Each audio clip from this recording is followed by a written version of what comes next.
हमारा ये शरीर चलता है विभिन्न पोषक तत्वों से मिलने वाले एनर्जी के कारण से। अगर ऊर्जा ना रहे तो हमारा शरीर बिल्कुल काम ही नहीं करेगा। हमारे शरीर के जो 12 मुख्य तंत्र हैं वह सभी ऊर्जा पर ही चलते हैं और हमें ऊर्जा मिलती है भोजन से, भोजन के ऑक्सीकरण से।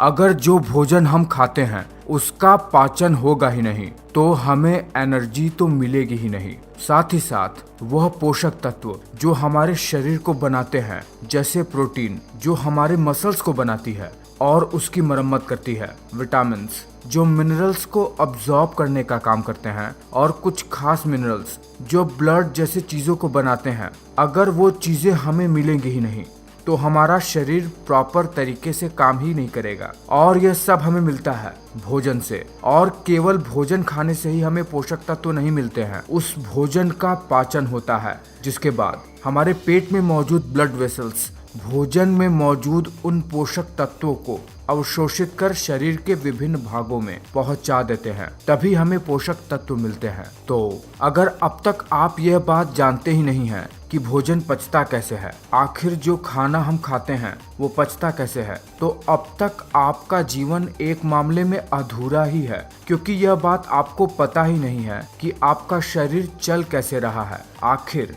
शरीर में ऊर्जा का संचरण होता कैसे है। तो बिना समय गवाए, बिना फालतू की बात किए हुए आपको तुरंत बताते हैं कि हमारे शरीर में भोजन पचता कैसे है। जैसे ही जब हम अपने फूड को मुंह में डालते हैं, हमारे खाने में हमारा सलाइवा मिल जाता है और दांत भोजन को कई सारे छोटे छोटे टुकड़ों में तोड़ने का काम करता है। यह सबसे महत्वपूर्ण काम होता है, क्योंकि खाना पचने के लिए यह जरूरी होता है कि भोजन को जितना हो सके उतने छोटे छोटे टुकड़ों में तोड़ दिया जाए।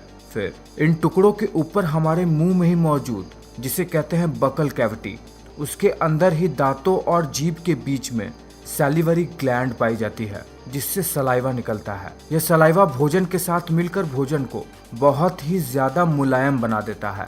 सलाइवा में ऐसे केमिकल मिले होते हैं जो फूड को ब्रेक डाउन करते हैं। उसके बाद जैसे ही यह भोजन हमारे जीभ पर आता है, हमारे जीभ में मौजूद टेस्ट बर्ड्स इसके स्वाद को हमारे ब्रेन तक पहुंचाते हैं। उसके बाद ही ये स्मूथ फूड जो कि सलाइवा की वजह से हुआ है, वो भोजन की नली से होते हुए, जिसे इसोफेगस कहते हैं, एक बैग लाइक स्ट्रक्चर जो कि स्टमक होता है, वहां पर जाता है। और जैसे ही भोजन स्टमक में जाता है, वहां से शुरू होता है भोजन का असली पाचन। पर खास बात यह है कि जब हमारा भोजन हमारे भोजन नली से हमारे पेट की तरफ जाता है, तब यह एक खास प्रकार की मूवमेंट, जिसे पेरिस्टालसिस कहते हैं, उस मूवमेंट के तहत हमारे पेट में जाता है, जिसमें होता यह है कि नली अपने आप को सिकोड़ती है और फैलाती है, जिसकी वजह से फूड आसानी से पेट की तरफ चला जाता है। जैसे ही भोजन स्टमक में पहुंचता है, स्टमक इस फूड को अपने इनर लाइनिंग से निकलने वाले गैस्ट्रिक डाइजेस्टिव जूस,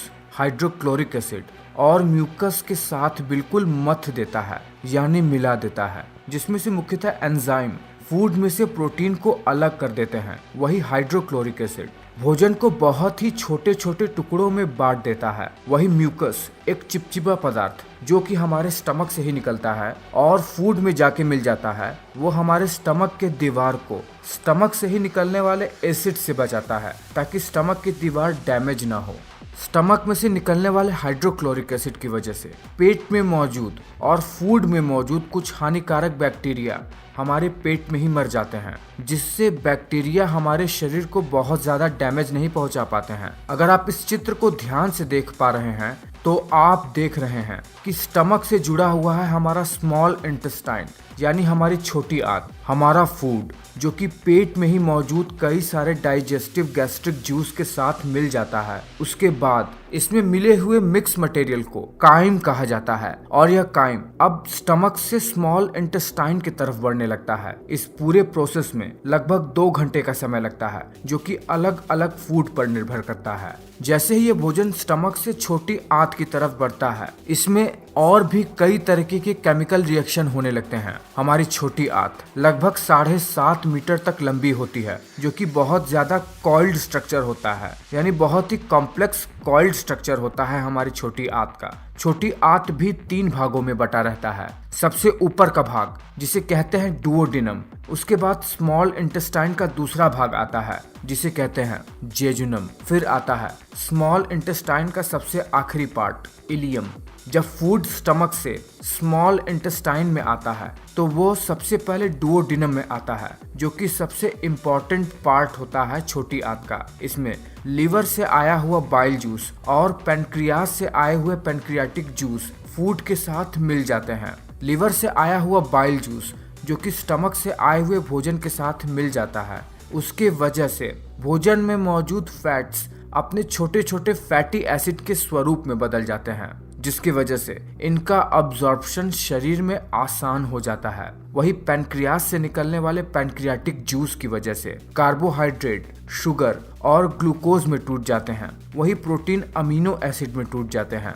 अब जब इन जूस की मदद से भोजन में पाए जाने वाले महत्वपूर्ण पोषक तत्व अपने छोटे छोटे स्वरूप में आ जाते हैं, तो इसके कारण से छोटी आंत से यह ब्लड स्ट्रीम में अब्सॉर्ब होने के लिए तैयार हो जाते हैं। छोटी आंत के दूसरे हिस्से जेजुनम में पहुंचते ही छोटी आंत के दीवार पर मौजूद छोटी छोटी फिंगर लाइक स्ट्रक्चर जिसे विलीज कहते हैं, उनमें मौजूद छोटी छोटी ब्लड कैपिलरी में इन पोषक तत्वों का अब्जॉर्प्शन शुरू हो जाता है और यह प्रोटीन, कार्बोहाइड्रेट और फैट जैसे चीजें अब ब्लड वेसल में जाकर पूरे शरीर के विभिन्न अंगों में और शरीर के बाकी के अंगों में पहुंचने लगते हैं। धीरे धीरे इनका पाचन होते ही ये भोजन छोटी आंत के तीसरे हिस्से इलियम में पहुंच जाते हैं, जहां पर इन भोजन में मौजूद मिनरल्स का भी अब्जॉर्प्शन शुरू हो जाता है, जहां से हड्डियों वाले और खून जैसे चीजों को बनाने वाले खनिज तत्व शरीर के विभिन्न भागों में पहुंच जाते हैं। इतना सब होने के बाद भोजन छोटी आंत से बड़ी आंत की तरफ बढ़ जाता है, जहां पर हमारे शरीर के लिए पानी का अब्जॉर्प्शन होता है और कुछ ऐसे मिनरल्स जो छोटी आंत में अब्सॉर्ब नहीं हो पाए थे वो बड़ी आंत में से होकर ब्लड स्ट्रीम में चले जाते हैं।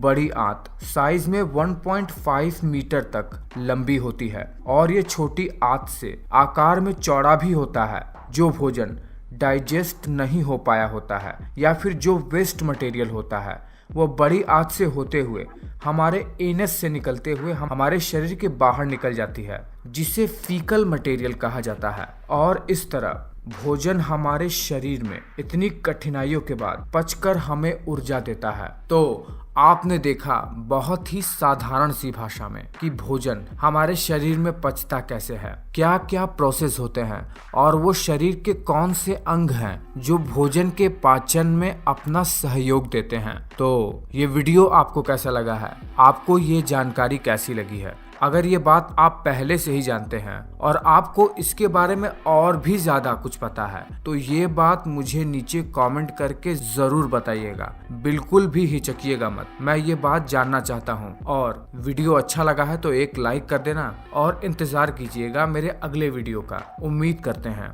अगला वीडियो आपको और भी ज्यादा अच्छी जानकारी दे पाने में सक्षम हो पाएगा। मैं मिलता हूँ आपसे अगले वीडियो में।